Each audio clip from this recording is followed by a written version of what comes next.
né? Eu acho que tudo isso é que movimenta e que legitima para que a constelação ela possa ser uma ferramenta de resgate, de libertação, né? E a ética é algo muito importante. E o constelador é chave essa formação, não apenas no conhecimento, né? Mas que possa saber usar para o bem a constelação. Isso aí eu acho que no meu, com todas as minhas limitações e imperfeições, é algo que eu vejo não apenas na constelação, mas para tudo na vida. Qual é a intenção? Isso é que tem força. Se está alinhado com a verdade, se está alinhado com a justiça, né? De fazer o bem, da cultura da paz, a coisa é rápida e funciona bem. Eu, antes de passar a palavra para Zaki, que já vai se posicionar ali na tribuna, Zaki Meredith, que é socióloga, escritora, psicóloga e psicoterapeuta, eu quero dar as boas-vindas aqui também para mais brasileiros que estão visitando as galerias aqui do Senado Federal, que já estão conhecendo, não sei se já passaram ali pelo túnel do tempo, né? Ali na Câmara dos Deputados, no plenário, mas é muito boa a presença de vocês aqui, vocês não sabem a energia que trazem aqui para essa Casa Revisora da República, porque nós estamos aqui, os senadores, os funcionários, para servir aos brasileiros, né? E essa aproximação de vocês conosco aqui é muito importante para que a gente possa, cada vez mais, ter consciência de que nós estamos aqui para servir, não para sermos servidos, né? E essa participação de vocês é fundamental para essa cidadania, para nós conduzirmos juntos essa nação. Muito obrigado pela presença de vocês. Eu concedo a palavra à senhora Zaki Meredith. Muito obrigado por sua presença. Ela pede para passar um vídeo primeiro, depois ela fala. O vídeo tem 3 minutos e eu gostaria de pedir para passar o vídeo agora, a nossa equipe aqui. Muito obrigado.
Esse é um trabalho de 20 anos, né? Primeiro, eu quero agradecer a memória de Bert Hellinger como um representante para a humanidade inteira. Agradecer e estar muito feliz de estar com os pioneiros brasileiros, meus colegas. Agradecer à Casa do Senado e, especialmente, ao senador Luiz Eduardo Girão, que eu conheci em 2007, 15 anos atrás, através do deputado Caminha, né? Fui convidada para dar um workshop em Fortaleza, e eu me lembro muito bem que sentamos acho que foi um restaurante, frente ao mar, e começamos a falar sobre constelação e como é difícil entender constelação. Naquela época, 9 pessoas de 10 nunca tinham ouvido falar em constelação familiar. E eles perguntavam, tem a ver com estrelas? Tem a ver, você é astróloga? Hoje, 9 entre 10 já ouviram falar. Então, foram 20 anos de trabalho de constelação familiar. Eu conheci o Bert Hellinger em 1999, quando ele veio para o Brasil, também através da Esther Frankel, bioenergética, né, já falecida. Eu morava em Brasília, nessa época, e eu escrevia para o Jornal da Comunidade, escrevi durante 5 anos, e eu estava me formando em Medicina Integrativa nos Estados Unidos, com a física Barbara Brennan. E lá eu aprendi muito sobre campo. Então, eu já tinha essa vantagem, já sabia o que era campo, o que era fenômeno, etc.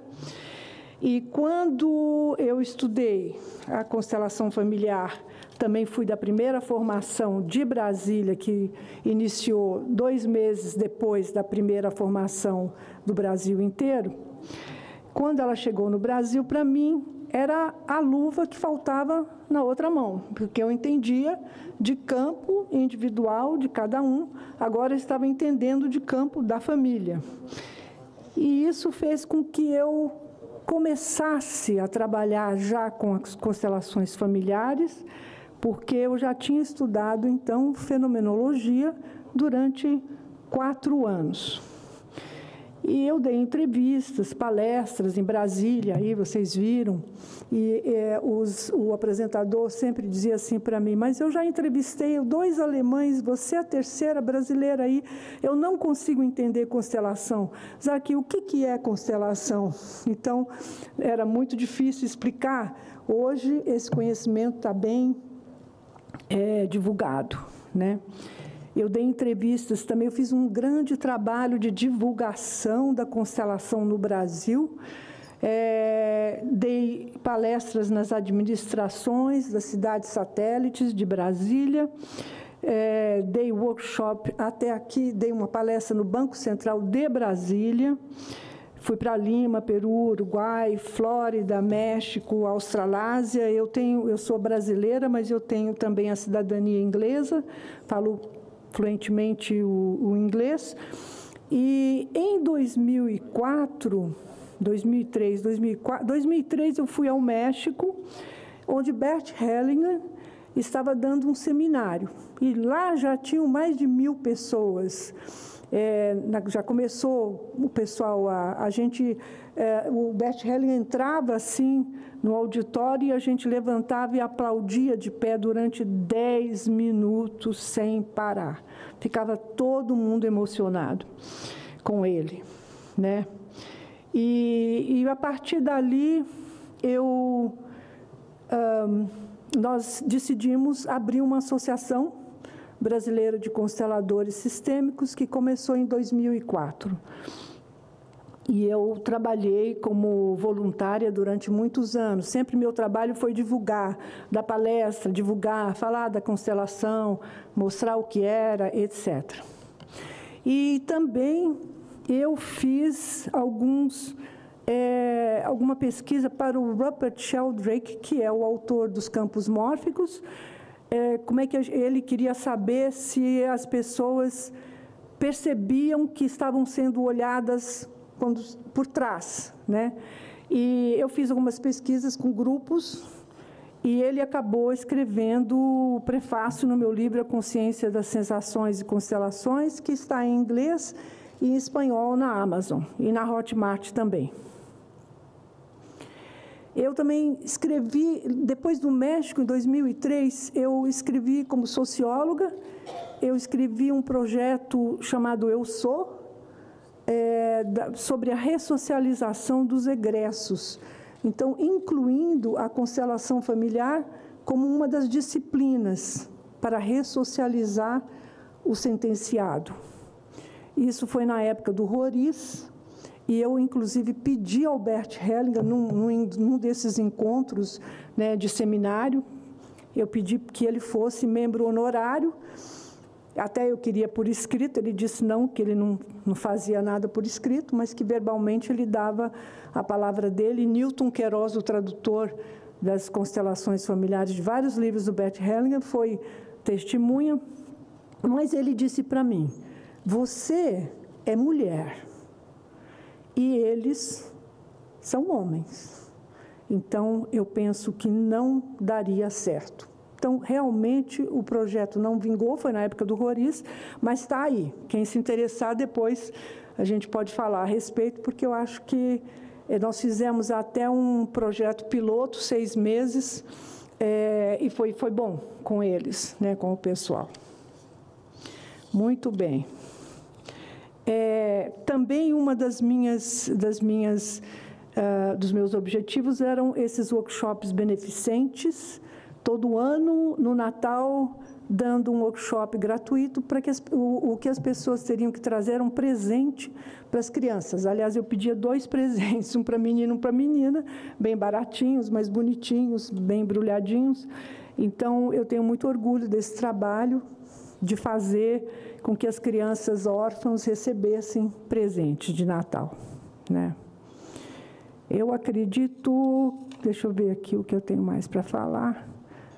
Assim, cada um de nós tem uma maneira de enxergar o que aconteceu com a gente em relação à constelação familiar. Então, vocês vão ouvir muitas pessoas falando coisas que, às vezes, nem sempre batem, mas isso tem a ver com o que o Einstein sempre falava, que o tempo é atemporal, né? E a gente enxerga da onde a gente está vendo. Hoje, se eu estou aqui, estou vendo o trem um pouquinho mais rápido ou um pouquinho mais devagar. A outra pessoa que está ali vê o trem um pouquinho mais rápido. Mas, mesmo assim, isso não importa. Isso significa que a constelação familiar é dinâmica e cada um vê como, cada um recebeu como ela veio, a maneira como ela veio, né? Então, eu só tenho a agradecer e deixar aqui a minha reverência profunda ao criador Bert Hellinger, dizer que, obviamente, eu o conheci pessoalmente, fui em todos os seminários possíveis aqui no Brasil e no México, Inglaterra, etc., e dizer que a constelação, o que ela faz, ela é uma filosofia de vida, ela é muito mais do que uma técnica, ela é uma filosofia de vida, ela abre a mente da gente, ela abre o coração, ela nos faz respeitar a natureza, a hierarquia, quem veio antes, quem veio depois, né? E nos ensina que a única coisa que o ser humano quer é amar e ser amado, né? E que nós não precisamos gostar de todo mundo, nem de concordar com tudo, mas nós precisamos respeitar todo mundo. Acho que é isso. Muitíssimo obrigado. Assim seja. Obrigado. Muitíssimo obrigado pela sua participação, Zaki Meredi, que é socióloga, escritora, psicóloga, psicoterapeuta. Ela, que eu sou muito grato, a minha iniciação no assunto, eu era totalmente, assim, não leigo sobre a constelação, e ela lembrou aqui, nem eu lembrava, 2007, que nós lá em Fortaleza, no restaurante ali, eu acho que era o início do Coco Bambu, se eu não me engano, que hoje tem, onde você está, São Paulo tem aqui, tem em todo lugar, e a gente conversou bastante com o Francisco Caminha, que era então deputado estadual, que sempre foi muito aberto, né, às coisas novas, do bem, e ele ali fez um seminário. Depois eu fui a São Paulo conversar com você, eu lembro que eu fui, né, e a Zakia me ajudou muito, eu sou muito grato pelo trabalho profissional que ela desenvolve. E ela falou aqui umas palavras-chave, né, que é bom a gente sempre relembrar. A importância da hierarquia, né? A gente aprende muito na constelação. Para mim, olha só, como você falou, o referencial, né? Depende do referencial que a gente dá. Para mim é muito autoconhecimento também, né? E a precedência é algo que a gente aprende a respeitar mais ali, né? A precedência. Outros termos que na constelação eu aprendi, e tem outros que a gente vai aprender juntos aqui, mas, por exemplo, não existe ex-esposa, é a primeira esposa, né? Isso faz toda uma diferença, né? E uma causa que eu sempre tive, e aqui procuro colocar no Senado Federal a serviço, uma causa que eu acredito ser muito justa, que é em defesa da vida desde a concepção, né, sobre a questão do aborto. E dentro da constelação, eu também me identifiquei muito, porque aquela criança que foi abortada, ou de forma espontânea, ou praticada, ou espontaneamente, ela é considerada um filho, né, na constelação. Eu acho isso muito bonito, né? O ser ali é preservado, a existência dele, independente se foi à frente ou não. Então, a palavra inclusão, eu acho que define muito bem a constelação, é muito includente,